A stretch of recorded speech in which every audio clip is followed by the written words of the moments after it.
In the training business, it's a fringe benefit when a great client becomes a great friend. He's Jeff Sleet, and we're going to talk about selling today. And you're going to learn how to get a free sample of Sleet Scripts, his new venture.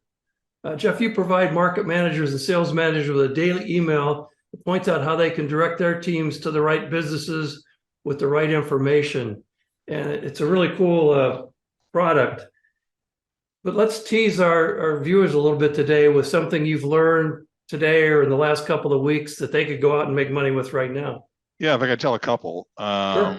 One was there was actually one that just came out end of last week. I saw that it was a auto forecast from JD Power, and it was for May, and it wasn't the fact that they had the auto forecast because we'll get the real numbers, today, tomorrow, as they may be, but it did include some stuff that you're not going to find on car dealers. One was the NADA no longer provides dealer financial information. So you can't know, how much it's costing to operate their business and where they're putting their money and what have you. But this showed that, for example, on dealer profit per new vehicle, which includes grosses and finance and insurance income, what have you, that it's expected to reach $3,732 per unit. Now that's 26% less than it was a year ago, but it's double what it was in May of 2019. And that's a good conversation for the dealer, know how much a unit is valuable to them that they can get off their lot. It also showed something that, for example, I could use with a dealer as a talking point to show that I really get their business, because dealers really only like to deal with people who get what the heck they're about. Example, I said to my clients that I would try this. I'd say, look, I was reading that projections are in May, 46% of vehicles were sold within 10 days of their arrival on dealer lots. And also that the average time that a new vehicle spends in a dealer's possession before being sold is now around 30 days. Is that close to what you're experiencing? That kind of conversation really opens doors. Yes. There was another one that was good that can still be used right now until we get up to Father's Day. And it was a heading from Chainsaw Age that said, survey, Father's Day beats Mother's Day when it comes to gift giving. Excuse me? What? It showed that still mothers outlaps Father's Day in terms of those who choose to celebrate the event with their parent. But when it comes to fathers versus Mother's Day, when you look at those people who do celebrate, there's a greater percentage who spend money on gifts for men than there is for women. And what a great talking point to have with those categories that make money off of Father's Day to like tweak their advertising, because the study also showed that 42% of Father's Day celebrators buy their items on sale. 24% use coupons. 22% will prepare budget-friendly foods, and 32% say they will not take any cost-saving measure. Stuff to consider as you're running your advertising up to the point, because people buy late. So that could be a good discussion point as well. So if we were young advertising salespeople, we would go to the sporting goods store and talk about giving dad a driver or some gift that you'd be interested in. Who else would you take this to? I think all the for that there's a wide variety. There could be anything from a supermarket, grocery store. There could be a barbecue dealer. There could be lawn and garden. There's a myriad of opportunities out there. Just need to have the conversation. Yeah. Well, let's go back to the beginning, your origin story, or take us through your career highlights. Highlights, lowlights, whatever they may be, Chris. I started out in college, and I got a few jobs as an on-air personality in some smaller markets. Did some part-time work. Majored in speech because they didn't have broadcast majors back then. You had to do a broadcast specialization. I did a double minor in journalism and poli-sci because I thought I would go into news. And but I had an advisor who said to me, "Skip that crap. It's too competitive. You want to be in management, and a good way to get there is to start out in sales." And I was fortunate to get hired in Detroit back when they weren't hiring kids out of college to get a job in a radio station. Did that, went into national sales as well, merged from there into being a local sales manager and a general sales manager. Went to be a general manager of a national rep office in Detroit. Then became a GM myself in both Detroit and Houston, and then also did a stint in West Palm Beach for a mentor of mine who bought a station at 17 times losses, and he wanted a profit the first year. Seemed like a good challenge. We did it, and stepped from there into the corporate world, where I became a VP of sales and marketing for a 50 plus station radio group that was eventually sold. The company was really a TV company. I slid over to television. They had 185 TV stations and 90 some odd markets. And I became their corporate director of sales and stayed with that company a good 26 years. Yeah, I remember visiting Valley, Maryland. I don't know if my mic's, can you hear me okay? Yeah, I got you. Yeah. So I remember visiting you in Hunt Valley, Maryland, and you were cranking out these emails to managers so that they could share this information with their people and direct their activity and coach them on how to call on these people. And now you're doing a daily email called Sleet Scripts. And is it Sleet Sales Scripts or Sleet Sales Scripts is a Sales, yeah. And you now you had 800 or 900 salespeople back in the day. Yeah. But now you'll do this for anybody, U.S., Canada, absolutely, the English-speaking world. So I want to show people this website and take us through some of the things that you're doing. Let me see if I can do this pretty quickly. Sure. Here it is. There. So just you do a different email every day. Yeah, the premise of the whole thing is actionable intelligence, that you have something to talk about with a client as opposed to just walking in and saying, "Let me learn about your business." Too often our clients have gone through that. Their eyes roll back in their heads. They think, "How did I let this idiot in my office?"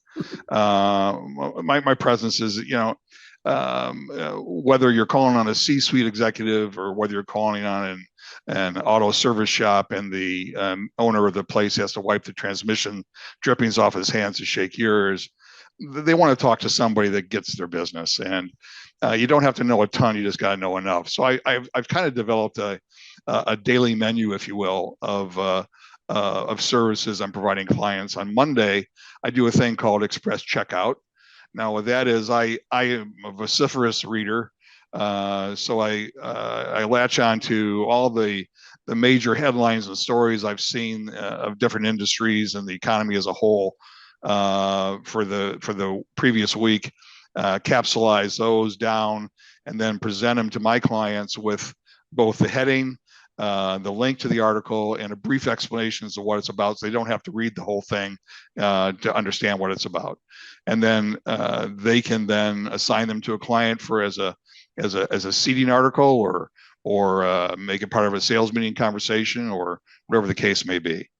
On Tuesdays, there we go, I do a thing called Grab and Go, which is taking that work I did on Monday and kind of show, like, here's what I would do with it. I pick 4 or 5 or 6 of the articles that I shared on Monday, and I say, this is what I would do with clients. And I might provide either talking points that someone can use with the client. I might turn it into a presentation that can be shared, and doesn't matter whether the client really goes with that idea or not, but you're walking in with something they hadn't expected to see from anybody, and that will open the door to a bigger conversation. Or I come up with an email that can be used using either the article itself or the information within the article as a seeding letter, in essence, to get the appointment. The premise is to, let's keep the sale moving, that's what that's about. On Wednesdays, in that same vein, thanks, Chris, I do a thing called Door Openers. And that's where I dig through the internet, and I find, those special events that, these OEM events that manufacturers provide their dealers, and look for some that have some legs to it. So I do a wide variety of those, saying, here's something you can walk into a dealer and say, look, are you participating in the Father Mo's Best, sales event provided by John Deere? I'm making that up, but you get the gist. And then I also look for things like that are happening. Hey, there you go.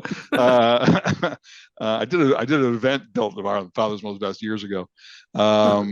Provide those, and also provide information on like categories that might have something that's hot in that particular time, or there might be a calendar event you can sell into. So I give them a good 10, 12 possible leads of that nature, that they have something specific that's going on right now in that client's industry or their business, and say, look, is this something you're pursuing right now that I can help you promote? If they say no, go ahead. Let me stop you there, because this sounds like you're doing this for hours a day. Is it? How much time are you researching? Well, fortunately, I've been doing this long enough, because I'm older like you, Chris. I'm older than dirt, sorry. We've been around for a while, a little long in the tooth. I only work a couple hours a day. This was something I wanted to do part-time, and I found myself able to do it. I'll give you an example. I had a heart attack last week. Thank God I survived it, but I still managed to get all the work done, and it didn't kill me. I'm still here. But you're researching for 2 hours, and no rep has time to do that. No sales manager has time to do that. They don't. Right. And you do it every day. I do my knowledge bite on instant sales training, and it can take me 4 hours to come up with 5 minutes, because I read and watch 10 YouTube videos and read 7 sales blogs. And finally, I find something I'd like to share with people. There you go. Tell a story about it. So it's just a great resource that you're giving, because you're taking that time to read things that most radio reps would never see. The stuff you do, Chris, the beauty of it is, and I've told you before, is that it pays dividends all the live long day. And my hope is that, I can have some of that success as well. Well, I mean, if I were a sales manager, I'd be a subscriber to yours, especially at $150 a month. So let's. Anyway, on to the thing. On Thursdays, I break the mold a little bit. Thursdays is batting practice for sellers, and also batting practice for managers. And by that, I scour. I got a lot of services provide me things, so I can see a lot of the stuff that's out there that gurus are writing, like yourself, on topics that relate to salespeople improving their craft and managers improving theirs.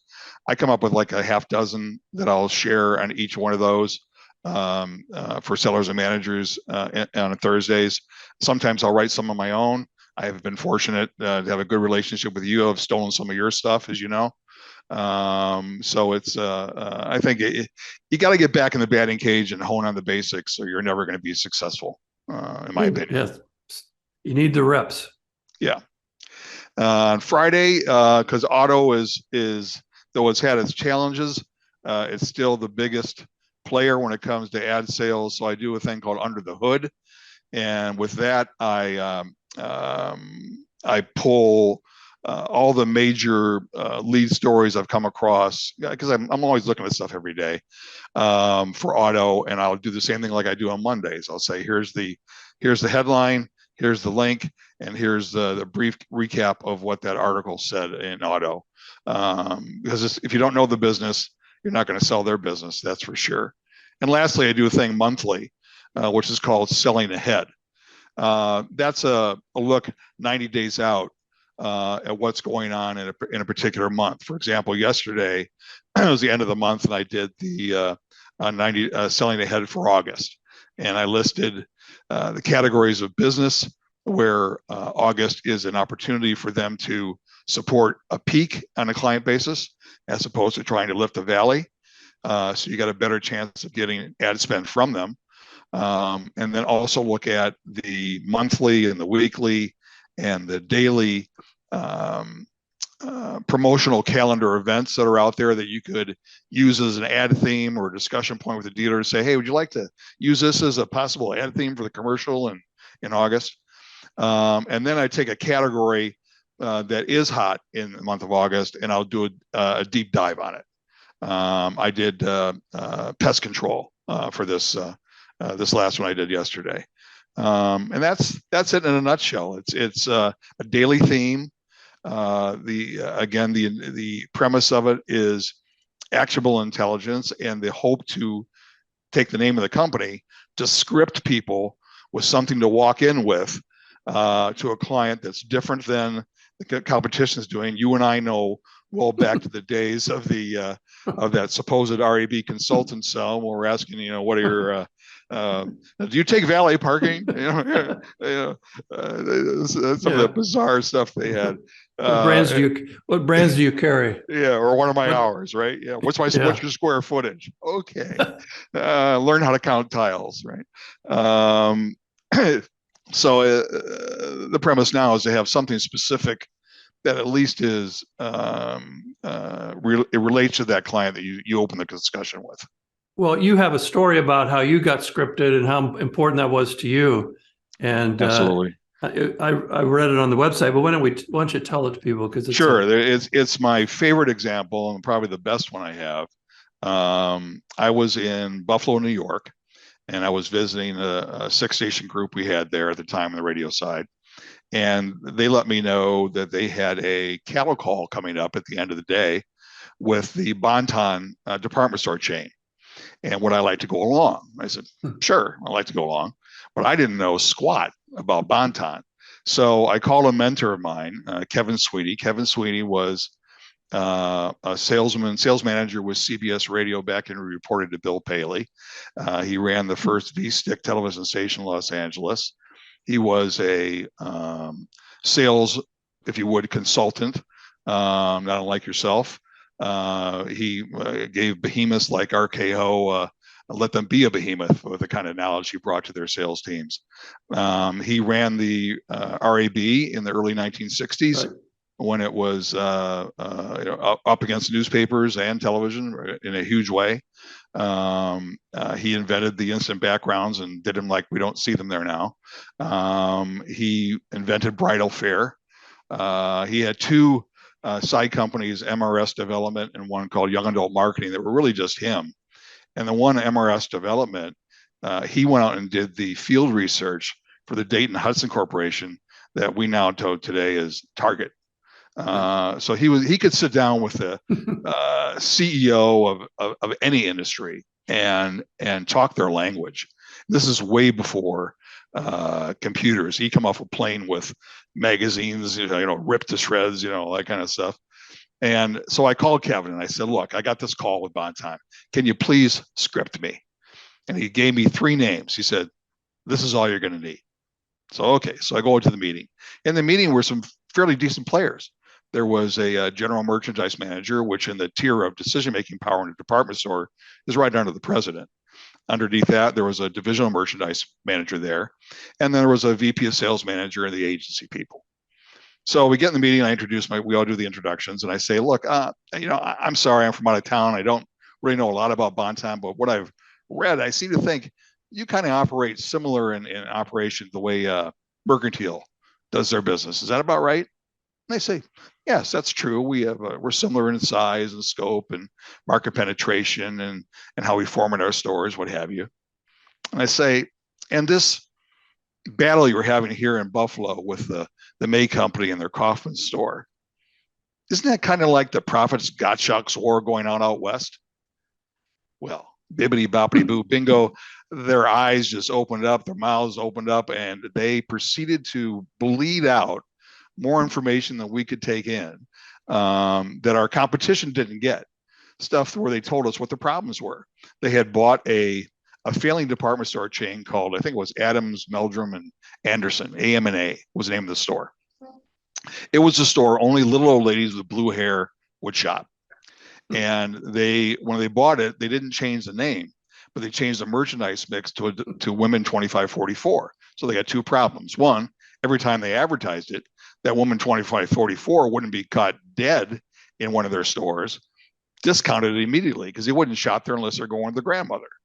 And then the client base they did have was upset because the merchandise mix they were accustomed to was no longer there. So they had to do a total relaunch, and we're the ones that knew that. So when we crafted our plans to help them, we were able to really script it exactly correctly and win more of the business, bigger share of the business. While the competition only got the avail dates and the cost parameters. It's interesting, Neil Rackham says people buy because we understand them, not because we make them understand our station. And the beauty was, I didn't know what I was talking about. I just had 3 names to play. But then they said, this person's interested. Yeah, this person is worth talking to. I tell a story about, in the old days, I would go borrow trade magazines, and I like to call on you in the future, but I want to learn something about your business, so you don't have to teach me. I learned, so I'd get a trade magazine. Of course, now all the trade magazines are online, but then I would return the trade magazine. That's another reason, I borrowed this, I'll return it. Sure. Build a little trust. And then I said to the general manager of the Octopus Car Wash, I said, I was reading Auto Laundry News this night, Jeff. His name was Jeff Jerkins. And I said, are you using cheater wax?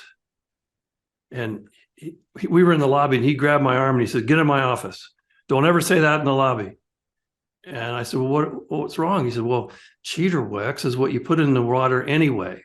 We sell the hot wax for $3, but we put the cheater wax in because the wax makes the water beat up, and it saves us money on the blower, the money to run the blowers and the dryers. And we save $20,000 a year on heating. So we put it in there anyway.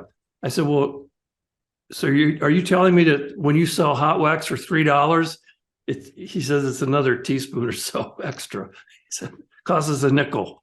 Oh, geez. I said, so what percentage of cars or drivers buy the hot wax? He says, 25, 30. I said, what if we could get it to 40, 45? He said, that'd be pure profit. And now we're talking his business, his world. Well, let's do a promotion here. Oh yeah, let's do that. And so if you have something to lead with instead of anything coming down, or your account's just been assigned to me, all the level, I call the level 1, I was just checking in. Here's something I just wondered about, and have that jargon, the client's language. It's magical. Their competition. Yeah. How can people get a sample of Sleet sales scripts? Well, one easy way is go to the website. You can type in sleetsales.com or sleetsalescript.com. Either one works. And there's a link in there that allows you to request stuff that I'm providing my clients. I'll be happy to give you current information. Or you can email me through that, and we can set up a point to sit and chat and talk about it.